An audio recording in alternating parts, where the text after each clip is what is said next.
Uncompetitive by Schlock.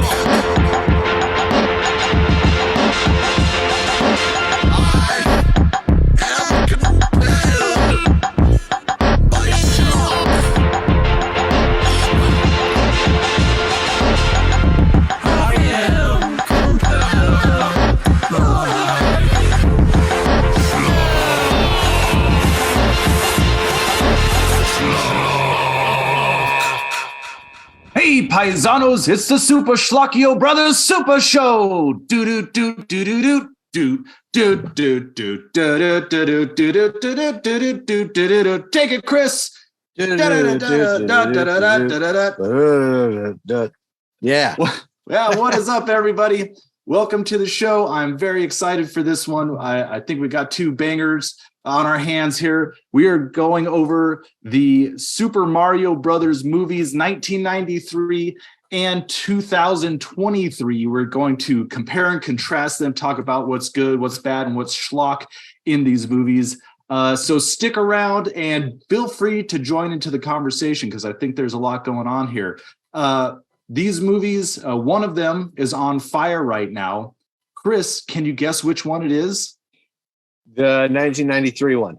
Yes, that is absolutely true. Apparently, Amazon sales are skyrocketing because, and we are part of that because I ordered it. I spent a whole $3 and some. So I mean, and with shipping and tax, it was like $4 something. Yeah. So apparently, you can't get this to stream anywhere. We looked all over for it.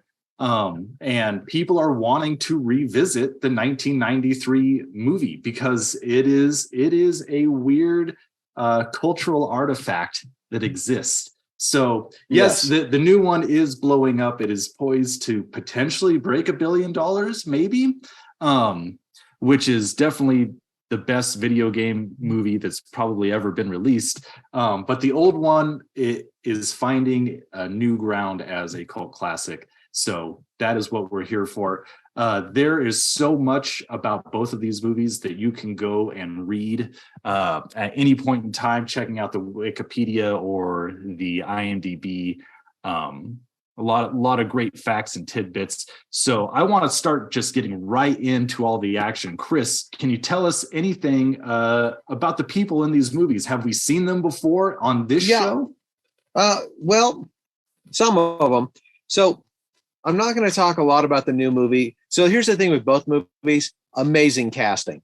Mm-hmm. Like whether you like them or dislike either movie, the people they got to be in these movies are great actors and great leading actors, great, character actors, comedic actors. Like it's really cool. All the people they got for each of these films, but the new one, all these actors are in the limelight right now and you know them. So I'm not going to go through a lot of them.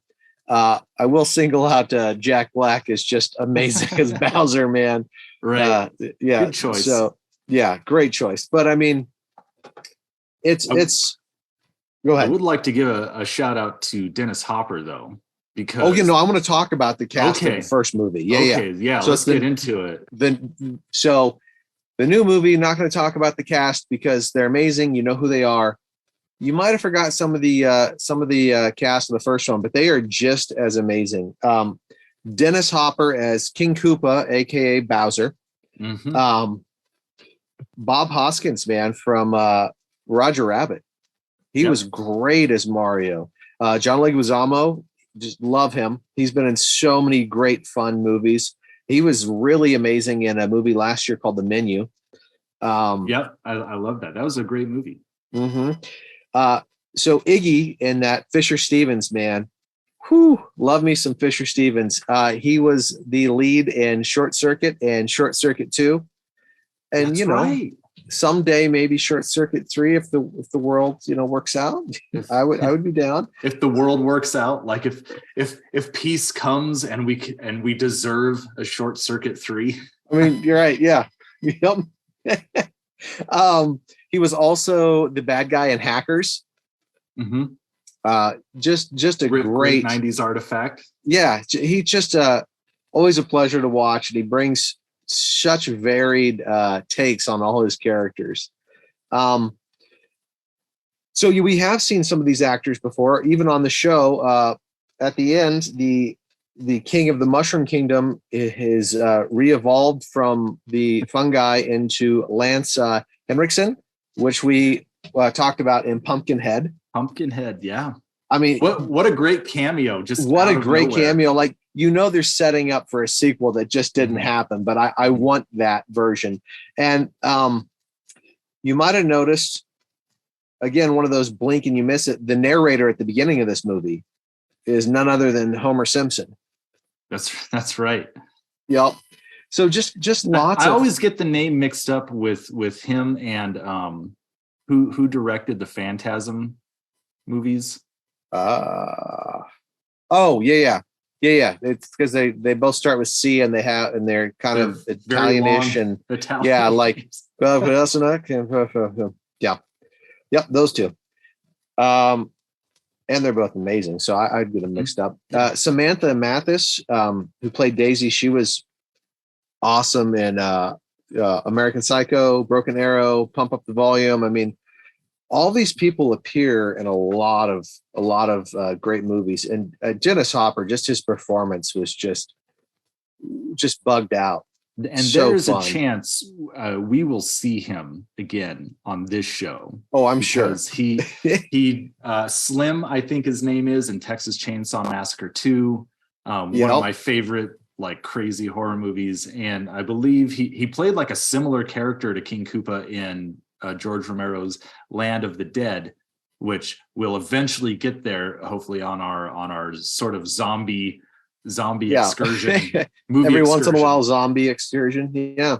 But everything else you can kind of get into. I mean, there were tons of writers. The directors did a little bit before and not a lot after. On the new movie, the directors, this is one of their first things. They came kind of from that Teen Titan world, but they don't have a lot of credits, which is really interesting because they did a really great job with the new movie. So it'll be exciting to see what they do next. Probably Super Mario Brothers 2, but maybe. Do you think it'll get a I don't know. Yeah. So So let's talk about the first one, the original one. Get that out of the way and get into Schlock, because I love this movie. I am a defender of this movie. I loved it when it came out, and I still love it now because it is so weird. So let's jump into Super Mario Brothers 1993, The Good and the Bad. This movie, it had I believe a $48 million budget, and it only made about 38 million back. So no good. More than I thought it did. It was a flop. And I think like Jurassic Park was released around the same time. And so, some great things to overshadow it. But my first good in it is the special effects. Everything in it looks pretty dated now. But back then, I remember it being kind of like a big breakthrough in special effects. The warping to another dimension. Even Yoshi, the dinosaur, apparently there was some back and forth between the people who created the puppet in the Mario Brothers movie and the people creating dinosaur puppets in Jurassic Park. So you can see the similarities. Like it's a good puppet. Like it's kind of creepy, puppet. but it looks. I thought it was a real baby dinosaur. Yeah, I mean, for real. When I think I was in 4th grade or something when this came out, and I was like, yeah, that's dinosaurs. I think they're real. Right. Birds aren't, but dinosaurs are. But yeah, birds, no, there's government surveillance drones.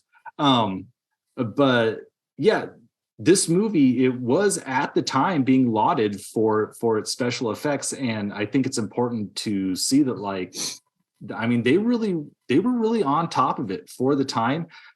Even Dino Hatton. So apparently they got like an abandoned concrete factory and they built all of that. Obviously they didn't build like the skyscrapers, but the city street, right? You notice that they keep coming back to kind of like the same section of city street. And that's because it looks cool. And they built all of it. They're like, we spent, a couple $1 million on this. We're going to use it.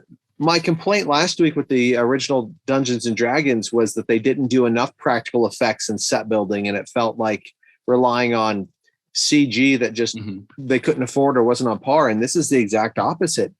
I mean, the little CG they have in here looks dated, but it still looks better than that. And it's not really bad. It doesn't take you out of the movie. And the practical stuff in this, I thought was really good. Well, and they used it sparingly enough to sort of hide the edges of it. Yeah, no, it was, I agree with you. And I found this meme comparing the two movies, and it said, it pulled up the new movie.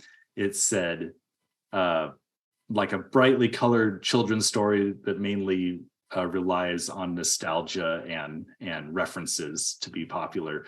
And then it has the 1993 one. It says a cyberpunk dystopia future about a species trying to kill an inferior species taken down by two blue collar men. And I was like, yeah, like that's what this movie is. Like, it is just so unique and weird. It's bizarre. It is bizarre. And man, I love bizarre. I love things that I've never seen before. I don't know if I've seen anything like this prior. I mean, reading up on what their influences were for this, it makes a lot of sense. Like Mad Max is in there. I was going to say Blade Runner's in there. Yeah, but the influences I see from just not reading up and watching it, not much Super Mario, a little bit, but Teenage Mutant Ninja Turtles. Yeah. Blade Runner and Mad Max. Well, and so Blade Runner-y. And that was the idea, was so at the time some movies had come out prior. So the Ninja Turtles movie was kind of based on the earlier darker comic, but they were making it because the kids cartoon was popular. And then Batman, which was, a much darker version than Batman's we had seen before. It took more from the Dark Knight comic, which because Batman Returns would have been the year before this, right? Yeah, and remember, Batman used to be like bang, pow, kawiz, zang, right? Which it still was. It's someday it will. If the world fixes itself, once it gets joined with Shazam, we'll get our sound effects. Shazam! But so there was a precedent of taking this kid-friendly material and trying to make a darker version of it, and it worked before really well, and it worked after. Yeah, exactly. So there's a lot of behind-the-scenes just shenanigans. Too many hands in the pot, too many rewriting, too many different visions for it, too many clashing personalities. But in the end, it is something incredibly unique that I mean, I would love to see another one. I'd love to see a video game based on this. We were talking about beforehand, like a Grand Theft Auto inspired game. Like, I think the boots are cool in it, man. And I think it's cool that they're using flamethrowers instead of the flowers. Like, it is just a weird movie. And it is a weird movie. Yeah. But I'm with you, man. So go ahead. No, do you have any more good on it? Just how bizarre it is. Again, one of my complaints with schlocky movies, just movies in general, is that if you're going to go there, go there. Mm-hmm. And they tried to, and they went there as best they could. And I think it was probably the wrong move. I mean, I think you should have stayed more true to the original movie, but I'm glad that this exists on so many levels, because it's just so bizarre. It's also a product of the 90s. Everything about it reeks of early 90s, and that reek is not a bad reek. It's just, you're like, like the outfits in the dance club, the choice of music, just some of the story beats and some of the scenes. It just feels that like late 80s into like, probably about up to 94. Yeah. Especially with kids movies, just had a certain aesthetic that it's hard to describe unless you watch, like a dozen or so movies from that era, and you're like, oh, okay, I get it. In the 90s, man, people just went for things. They went for weird things, and you had this you had this like weird eclectic jumble of influences, and it's weird because we have that now, but instead of the influences being distinct, they're more homogenized. Like we have like electronic rock and roll, right, and that's like just really common, and it just has all of the it's electronic, but it's rock structured, but there's hip hop in it. It's all this stuff, whereas in the 90s they were doing that kind of thing, but it really felt like a true like weird unique hybrid, as opposed to like something that's meshed together well. And that's just a product of time. The other thing that I'll point out about what you just said, and about the 90s in general, but especially the early 90s, especially with the youth culture, we were chasing cool. Cool was the highest thing you could do, but no one knew what cool really was, right? And so that's where you had all these extremes of like, is this cool? Yeah, I think this is cool. I think the kids will think this is cool. Throw it in. And they throw it in. And it's just this melting pot, this just mess of like things that like executives somewhere thought kids might think would be cool. Yeah, exactly. They're like, well, what's gonna and you got to remember, this is the era of kids advertising. I don't think kids get advertised to in the same way that we were advertised to, where you watch your cartoons and then you had like 5 minutes of commercials of other kids going, oh, wow, it's cool. It's the new blaster, whatever. And turn their hat around backwards and like, yeah. Right. Like in an alternate world, instead of everyone having a talk boy in 92 and 93, everyone would have been having these fake boots at Halloween for jumping around, right? Like, because you had the moon boots back then. Do you remember those with the little jumpy springs on them? A lot of people break their ankles on those, right? But if you would have marketed them with as Mario, which these have more ankle support, wouldn't have broken ankles. And I mean, it's just a win-win. Broken ankles. Not broken ankles guaranteed. So to get into the bad, you kind of touched on it. The music that I think is the biggest misstep in this whole thing. I think with all of its weirdness going on, the problem is it doesn't feel like Super Mario Brothers. And I think that if the music would have been more on point, I think it would have tied that world together. So I don't know if you got the same DVD that I did, but the DVD menu, they put in the Mario Brothers music, on the DVD menu to be like, hey, remember, this is a Mario Brothers movie. It's not a weird dystopian Mad Max Blade Runner ripoff. So they totally missed the mark with that. And again, that goes into like the behind the scenes production of like, hey, this is getting too dark. We need to like make it funny for kids. So they put in like this weird, like lighthearted music into it. Huge misstep. Even when they do the waltz portion, which is probably the funniest part of the whole movie. Also one of the most bizarre parts. Mario Brothers has a waltz, like when it's in the underwater world. Right. Why not use the waltz from Mario Brothers? I concur, sir. I concur. Another bad thing is I think the colors. So they don't get into their Super Mario Brothers outfits until towards the end, which I think is fine. See, they should have done it when they got out of prison. This should have been like their prison gear.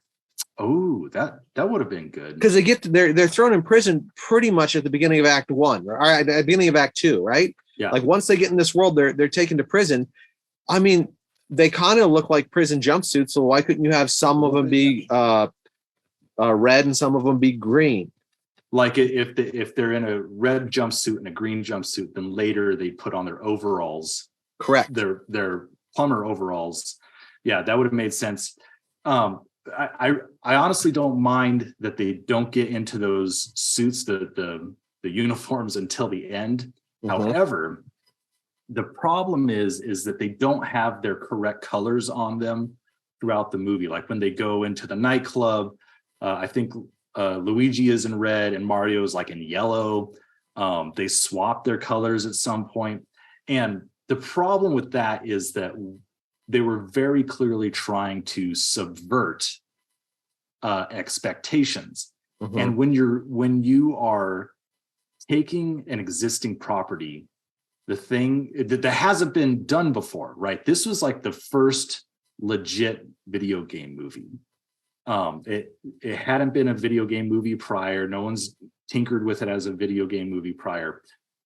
This is not the time to subvert expectations. It's the time to lean into them. So you color code them the way they're supposed to be color coded. So when you get to the end and they finally have their suits on, it's like a big payoff that you're hoping for, right?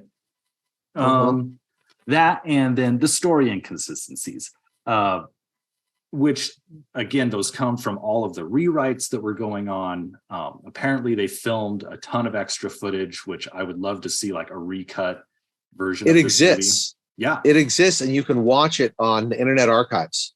It's like 25 extra minutes that they cut in from some fans found an old DVD, or not DVD, VHS of a cut of their original that the directors had. Yeah, I want to see it with all of the extra footage, and I want someone to redo the score. And then I bet it would be pretty awesome, because I mean, who cares about this movie now but the fans? Let's just make something for the fans of the movie. But yeah, so when Iggy and Spike get arrested after the nightclub, they say they're getting arrested because they were preaching the downfall of Koopa at the nightclub, but we don't see it, right? Evidently, the scene. Yeah, they do like a rap about it or something. Right, which is such a early 90s thing. Like, I'm thinking Rockula, right? Right, exactly. So there are a lot of little things like that throughout the movie that, like, you really have to just kind of let go past you in order to. Yeah, I mean, it's like when they mention the octopus in Goonies, and I'm like, what octopus? You cut it out. Right, exactly. So that is my good and bad for 1993, the Super Mario Bros.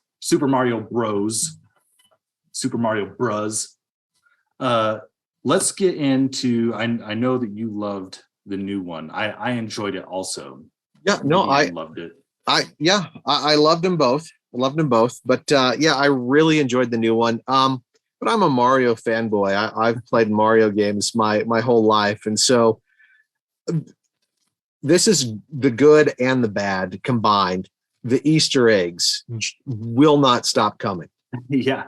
Right. Almost so much that some of the story suffers because of it. Mm-hmm.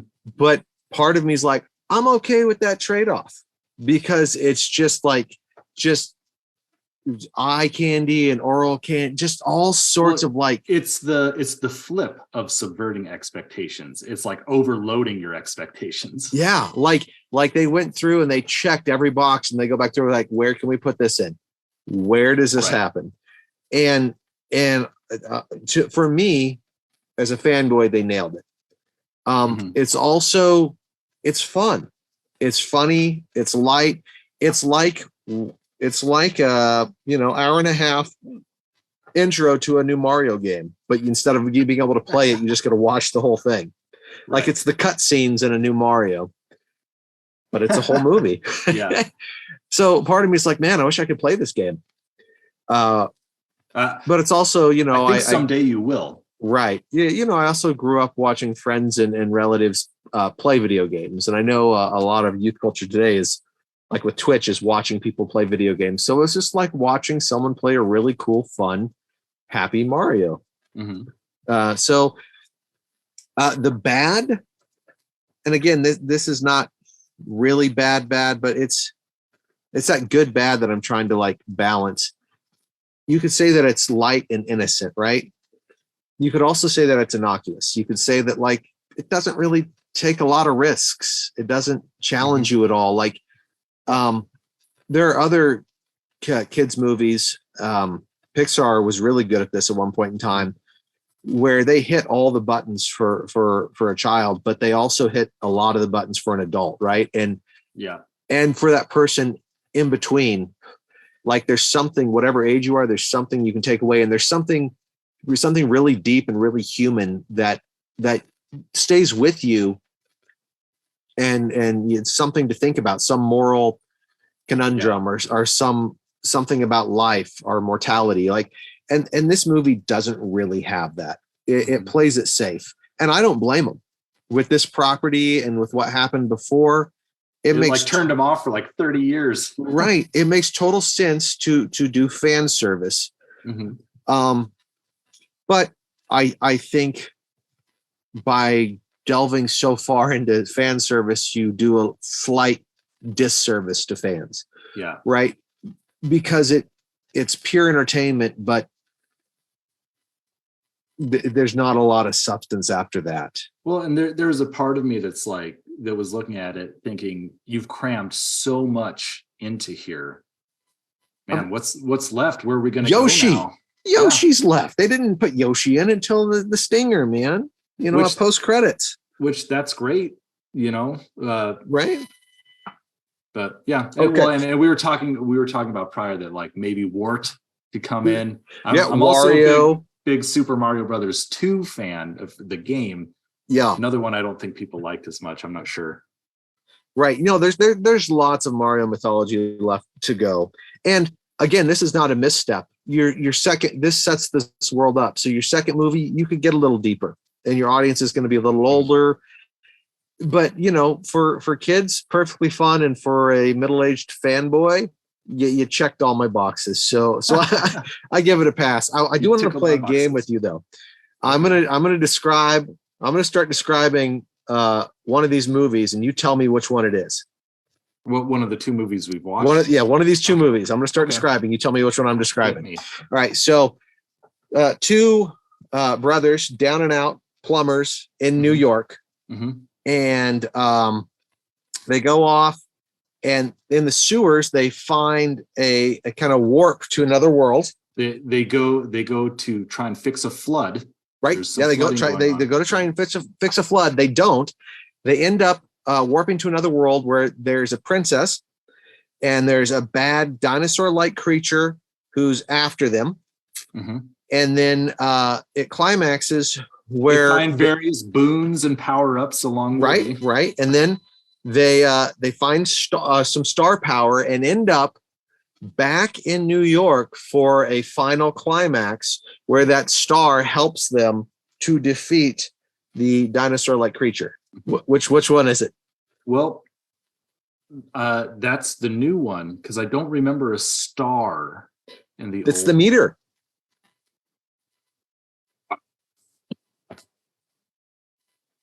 Yeah, it's the same movie. You are on it. That is, yeah. So a falling star. So my final complaint with the new movie is my complaint that I had with D&D last week. You have this giant world to pull stories from, right?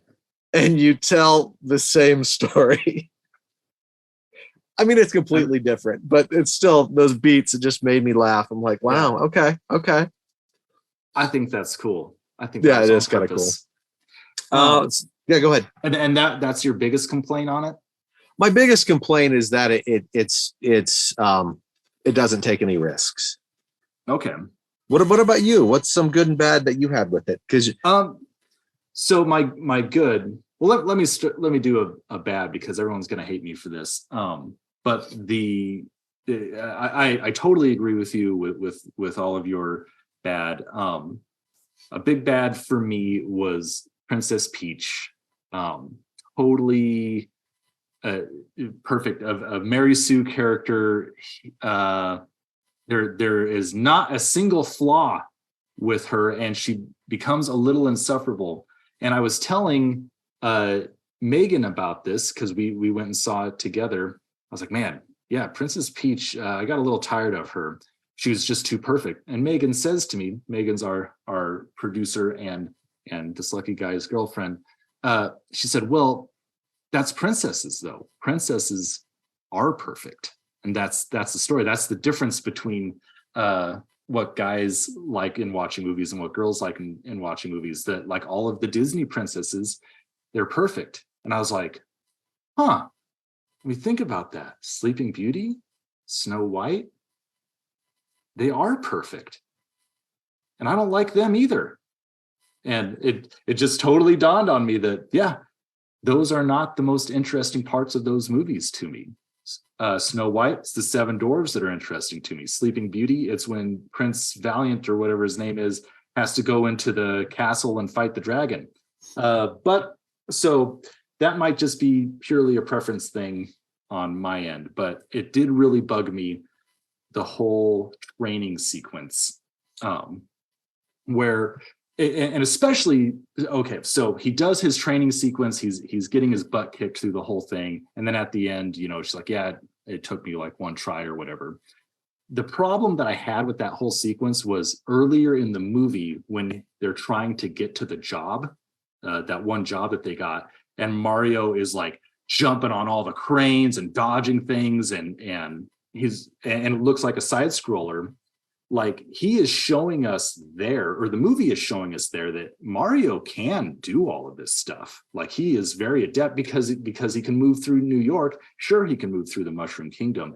And I just wish that there was some point in the movie where he had that realization, right? They're like, oh, if I can handle Brooklyn, I can handle anything, or something. Yeah, like that. It would have been interesting to have him fail a couple times and then see like that this certain power-up looked like a fire hydrant that he'd parkoured off 1,000 times before. Right. And once he makes that connection, then he succeeds. Yeah. Yeah. I just wanted that moment because to me, it seems like they built it up so succinctly, like, oh, he's going through an obstacle course in New York, and now there's one in this weird fantasy world. And my good, and this is a huge good for me, this movie was beautiful. Like, this is the best CGI animation I have ever seen. There were parts of it that just looked real. In fact, when they didn't have their white gloves on, it kind of creeped me out that there were like these cartoon faces with like these really weird, like human hands. I was like, ugh, I don't like that. Why cartoon characters have 3 fingers and nothing? Yeah, I mean, it was weird kind of going back and forth, but I mean, you can see the fibers in their hats. Yeah, there are just so many things in it that just look absolutely real. And when you say that, like, it's like a video game someone's playing and you wish you could play that video game, just imagine, like, someday you're going to be able to play a video game that has that level of detail. And that is amazing to me. You know, I guess since we're talking and thinking out loud, I'm thinking about like how beautiful it looks. Some of the sequences probably went on too long. And I think you are okay with that because of how gorgeous everything looks, but also because of the Easter eggs and the homages, right? Because like the whole Donkey Kong fight, that's totally, you know, Super Smash Brothers, right? Right. Yeah. And then the Rainbow Road and the epic Mario Kart race, right? They did that in the original, man. Saying they did Mario Karts in the original. They did. But you know, and maybe in both movies, the sequences went on just a smidge too long. Yeah. But overall, I thoroughly enjoyed both movies for completely different reasons. I think the new one is just a faithful and earnest. You know, they knew what the fans wanted and they gave it to the fans. They, instead of doing some weird take that the fans are like, well, why'd you do that? Which, you know, I think there's been a lot in media in the last couple of years, kind of a backlash on that of like, well, this is, if you're going to adapt the property, why aren't you servicing the fans? Well, and I think that really all started with Iron Man, because remember when movies were adapted from comic books and video games and stuff, they changed a lot about them. So look at the first X-Men movie. Right. At the X-Men, they wear yellow spandex, but they put them in like these leather jackets and stuff. And that was the best you could get at that time if you wanted to see a live action version of a cartoon or a comic or something. And then Iron Man really kind of flipped that all around by saying like, no, we're going to put this guy in like the comic book Iron Man suit. And people loved it. And it sparked a new era of fan service, essentially. Right. And I love the original Mario Brothers for doing the exact opposite of that, of like, We don't really care what the fans think. I'd really love to read the original script because that supposedly is what attracted such a high caliber of talent to the project. Yeah. It was supposed to be like really serious, but it was really more dark, Mario really Brothers-ish. serious. Yeah. Which is just so funny and so cool to me. I'm just like, yeah, that's awesome. Like I wish they could have done their full on just dark dystopian version. Well, so let's move into Schlock, because this is the big question I have of the video. The previous movie was this dark dystopian future. The new movie is this true to form, true to the game, lighthearted, fun kids romp. Yes. Have you ever in your life before seen a soft reboot of a property where so normally we have a property and we're like, we're going to make it gritty. We're going to make it more real. We're going to dirty it up some. Right. You have the 60s Batman going to like Batman Returns. Right. Exactly. Yeah, they make the more darker adult. But this goes exactly the opposite direction. Right. So you asked me that earlier, and the only thing I can think of is a half answer. I don't think it's ever been done like this before. I think they tried to course correct with Batman and Robin. Okay. Yeah. I would agree with that. But it backfired so much. Yeah, even Batman Forever was kind of like it was still dark, but it wasn't dark like nothing's dark like Batman Returns. I just watched a video essay on this about Batman Returns, that there were a lot of parents that were very upset with how dark this movie was, that the Penguin's going stealing kids and blowing people up and right. Right. So they doing what penguins do, bro. Yeah. So they kind of edged Tim Burton out. But again, back in the 90s, this is what they were doing with kids' properties. Mm-hmm. So I don't think they even with Batman and Robin, they made it hokier and cheesier, but I don't know if they made it softer, more innocent, more back to the original Yeah, I don't think it was more innocent. No, I don't think so. I think it was just cheesier. Yeah, it was just more. Yeah, what a movie. Yeah, so there might be other examples. If there are, let us know in the comments, man.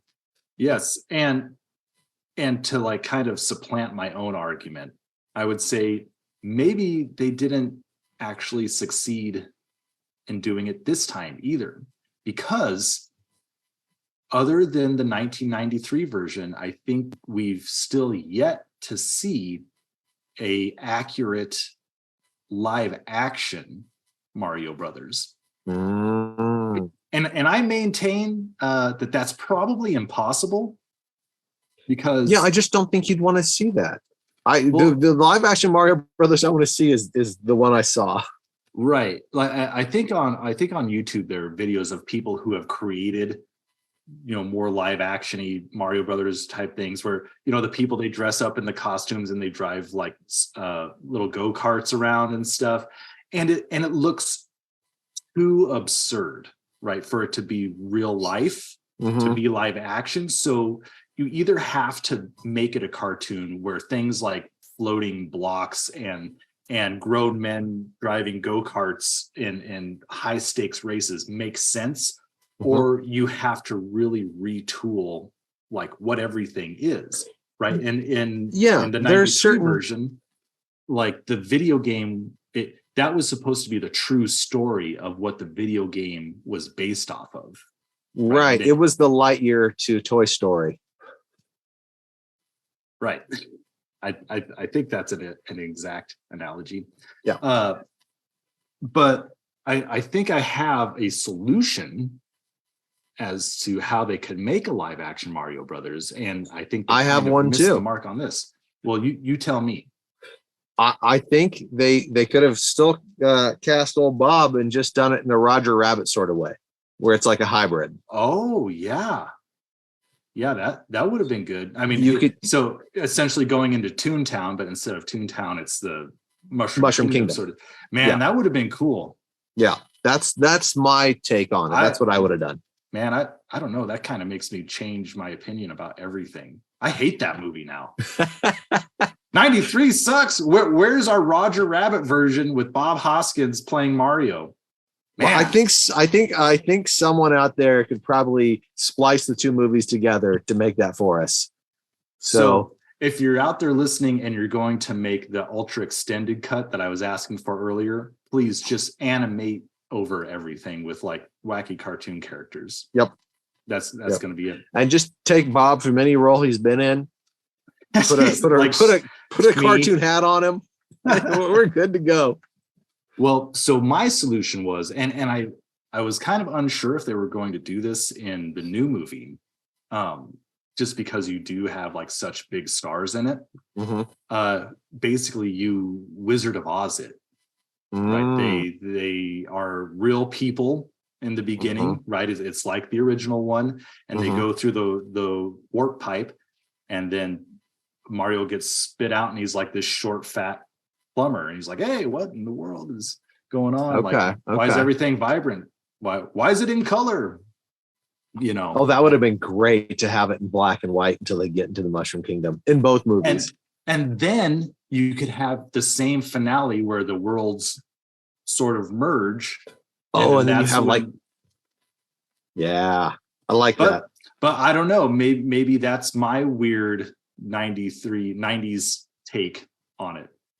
Mm-hmm. So yeah, I don't think they're going to change the formula. I think what they have works for better or worse. Very well. Yeah. $1 billion can't be wrong. So some of the problems, I guess, that I had with the new one, even though that we're out of that section, does it seem weird? I guess it's more of a question. Does it seem weird the age of Mario in the new one? Like how old is he? It feels like they're like mid-20s. Yeah, like young adults, right? Yeah, like I would say he's like 25 and Luigi's like 21 or 19 even. I think it's so weird that they're like young adults, mid-20s in the 2020s, and they like dress the way they do, and they have mustaches. And I guess unless they're hipsters, are they hipsters? With the casting of Bob Hoskins in the original one, like there's something that rings very true to me that Mario is a like balding middle-aged man. Like that just yes. That feels more right to me. You know, Mario from the video game just feels ageless isn't quite the right word. Timeless. He's like Father Time. He never ages. Like unaging. Not ageless, but just like he just vaguely looks the same. He's like Keanu Reeves or something, where he's just like, man, he doesn't really age. I mean, you put him up a picture when he's 30, when he's 50. Since the 80s. Right? Yeah. So, you know, Mario's that kind of indefinite age, or he could be 25, he could be 45, but he's got a mustache and a job. So, but he's not very good at it. Both of them. I can't remember if you said this before, but both of them are like down and out plumbers. Right. Yeah. They say in the original one, it's a miracle we're not starving. Oh. And then the other one, they blow their life savings on their sweet. They quit their one job. Then the new movie, they quit their job to start a business of their own. Here's the other thing that's the same in each movie is the theme of belief. In the first movie, Bob needs to believe in magic, in the mysteries of the world, and right. And in the new movie, it's all about believing in yourself, but also in the magic of the world. Like it's all about Mario learning to believe. Yeah, same movie. I wanted to see if we could suss out a moral of the story with the new one. I think there's a couple different threads in the old one. There is like always trust in your tools or something like that. You don't have any faith in your family, and ultimately I think it comes out to believe, because right in the stinger at the end, you guys aren't going to believe what's going on, and then Mario grabs his tool belt and it's like, oh, I believe. I'll believe anything now. His arc is from non-believer to believer, because he's chiding Luigi, who's watching the basically Weekly World News on TV, right? Right. And he's like, why do you believe that stuff? And so the whole thing is about going to this magical world, and through that, learning to believe in magic and in the world and in the unknown and in infinite possibilities. Right.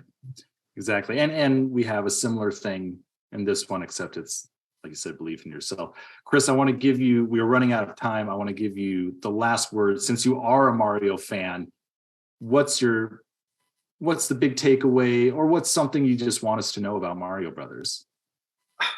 It's awesome, and you should play all the games. No, just the Easter eggs. Like, if you are not a giant Mario fan and you haven't played them through the ages and played all the iterations of them, look up a guide to the Easter eggs in this movie, because you can't fully appreciate all this movie's doing without knowing. I mean, there's just such little simple things, like when Bowser's plotting what to do, and he's like, start playing the piano with me, and it's like da da da da da da da da da da da. Yeah, I mean, it's just like, again, that's that Easter egg choice of music that takes you back into the world that you were complaining about that wasn't in the first one. So if you're not a giant fanboy like myself, do yourself a favor and just watch a video on YouTube about it, or go look at a list of Easter eggs and see how it all connects, because it's insane everything that they crammed into this movie. Yeah. Yep. Sure. So what are we watching in 2 weeks? I think it's your choice, right? So we've had kind of a crazy 2 weeks where we've done 2 like double movie specials, Dungeons and Dragons, old and new, Mario Brothers, old and new. Make sure you check out all of that. In 2 weeks, we are returning to form with some good old fashioned Schlock. Socks. Good old fashioned socks. A favorite of mine, I think it's a favorite of yours, Killer Clowns from Outer Space. It's nice. I've been wanting to get to for a while, so I'm very excited to watch it again and share it with everybody. Once again, I am Darby Ellis Lewis Wilson. This is Chris Anonymous. We've been compelled by Schlock, and we will see you in 2 weeks.